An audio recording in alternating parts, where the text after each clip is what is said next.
Government को आजाद मैदान में आना पड़ेगा, मैं नहीं जाऊंगी। Please subscribe and share SW। हाँ मैडम, अपना नाम बताइए और किस संस्था से आप क्या मैटर हुआ था, और जो लड़का मर गया था उसमें क्या प्रशासन ने उसके ऊपर क्या कार्रवाई की और क्या मांग कर रहे हैं आप उसके बारे में? मेरा नाम स्वाति पाटिल है, मैं सोशल वर्कर हूं और लोक जागृति सामाजिक संस्था से काम कर रही हूं। मैं अध्यक्ष हूं इसकी। अभी गुरुवार को 3:30 बजे दोपहर के टाइम पे इधर एक हादसा हुआ था कि जिसमें रमेश बालू राठौड़ करके लड़का इसमें बावड़े में कूद के, पानी के टंकी में कूद के वो मर गया था। दोपहर के टाइम पे उसके फ्रेंड्स उसको लेके गए और वो डूब गया। तुरंत वो मम्मी को सब बुलाने आए और उसको फायर ब्रिगेड के लोगों ने निकाल दिया और वो बॉडी इधर के जो पास में ही शताब्दी रुग्णालय है हॉस्पिटल में वो लेके गए। उसके बाद जो रिलेटिव है उनको लगा कि शायद हमको सुबह वो बॉडी पीएम करके वगैरह मिलेगी, लेकिन उन्होंने अभी मिलेगी बाद में मिलेगी करके 2 दिन तक बॉडी हॉस्पिटल में रखा और उसके दिन बाद उन्होंने बोला कि ये कोरोना टेस्ट के लिए दिया गया है। तो उसका कोरोना टेस्ट करके शनिवार को 5 बजे उसका रिपोर्ट आया कि ये कोरोना पॉजिटिव है। अभी सब रिलेटिव और इधर के जो पूरे गांव वाले हैं इनको बहुत शॉक लगा कि क्या डेड बॉडी भी कोरोना पॉजिटिव रह सकती है, और वो भी 20-22 साल के लड़के की जो कि एकदम तंदुरुस्त था। अगले ही दिन उसने उसका बर्थडे सेलिब्रेट किया था और 22 साल का लड़का डूब गया और वो कोरोना पॉजिटिव हुआ। तो मेन ये है कि उसका बॉडी उन्होंने रिलेटिव को दिया नहीं, उसको परस्पर उन्होंने जो अंतिम विधि है वो पुलिस वालों ने उधर जाके कर दिया। अभी इसमें हमने उसी दिन रविवार को हमने मांग किया था कि ये बॉडी हमको मिलना चाहिए, और दूसरी बात है कि प्रशासन ने हमको ये जवाब देना चाहिए कि ये बॉडी डेड बॉडी पॉजिटिव कर से आ गया।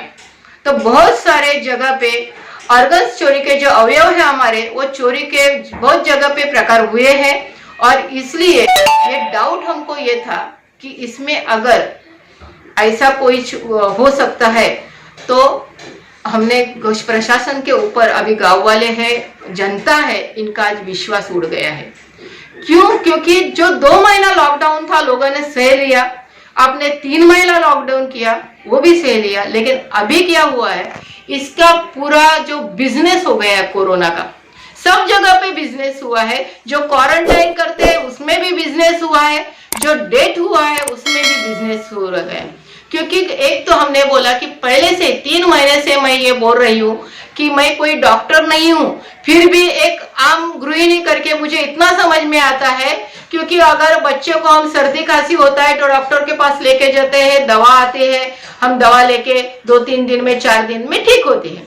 और सब डॉक्टर्स को मालूम है कि वायरल बुखार या वायरल सर्दी खांसी ये अपने आप 7-8 दिन में जाती है, लेकिन फिर भी ये सर्दी खांसी का जो बीमारी हमारे इंडिया में ऑलरेडी पहले से ही थी, आज भी है और इसके बाद भी सालों बाद रहेगी। इसको उन्होंने कोरोना का नाम दिया। जो बाहर प्रदेश में चलता है उसका खाली हमने अनुकरण किया कि इटली अमेरिका में क्या हो रहा है, उधर क्या हो रहा है, वैसा हम कर रहे हैं।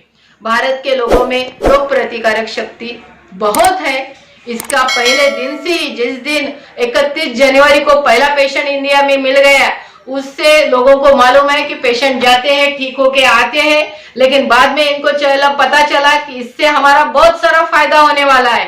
एक पेशेंट के ऊपर हमको 1.5 लाख मिलने वाले हैं, डेड बॉडी के ऊपर हमको 4.5 लाख मिलने वाले हैं। तो ये बिजनेस धंधा चालू हो गया, और सरकार को मेरा ये कहना है कि ये जो आपका अभी धंधा है, बिजनेस है, आम जनता को समझ में आया है। और इसके साथ में कुछ मीडिया भी है जो कि ये जो चीजें सब हो रही है, लोगों से विरोध हो रहा है, किधर उधर कुछ चोरी की या लूटने की जो खबरें हैं वो दिखा नहीं रही है।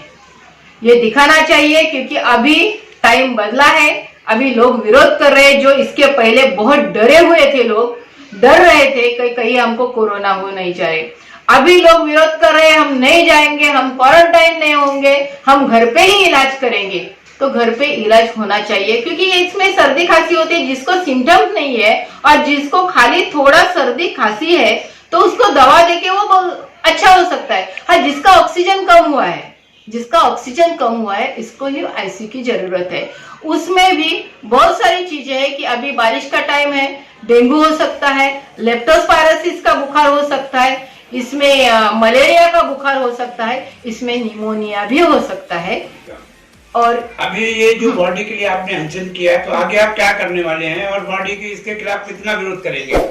देखो, अभी हमने जो मांग किया था, रमेश बालू राठौड़ करके जो लड़का था, उसका मांग किया था, उन्होंने बॉडी का अंत्यविधि किया, लेकिन ये मामला खाली रमेश बालू राठौड़ करके उस लड़के का नहीं है।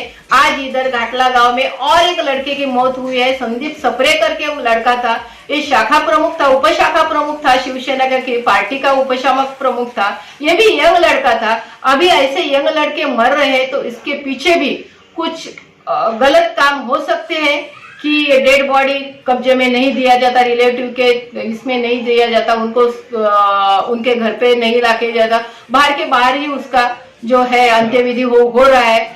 तो इसलिए अभी हमने आजाद मैदान में इसके खिलाफ आवाज उठाने की सोच रही है। कुछ ही दिन में हम आजाद मैदान में ठिया आंदोलन करने वाले हैं। जब तक गवर्नमेंट इसके ऊपर कुछ जवाब नहीं देता है, तब तक हम आजाद मैदान में ही बैठ के रहेंगे। भले उनका संचार बंदी का कोई भी नियम हो, हमको अरेस्ट किया, हमको गुनाह दाखिल किया तो भी चलेगा। मैंने घर वालों को, सब मेरे कार्यकर्ताओं को बोला है कि मेरी जमानत भी देने के लिए आने का नहीं, क्योंकि ये स्वातंत्र्य की लड़ाई है और इससे जेल में जाना हम बहुत गर्व की बात मानते हैं। इसलिए अभी इसके ऊपर जवाब देने के लिए गवर्नमेंट को आजाद मैदान में आना पड़ेगा। मैं नहीं जाऊंगी गवर्नमेंट के पास, वो खुद आएंगे मेरे पास, क्योंकि मैं जनता हूं और मैंने उनको चुन के दिया है काम करने के लिए, इसलिए उनको हमारे पास आना पड़ेगा।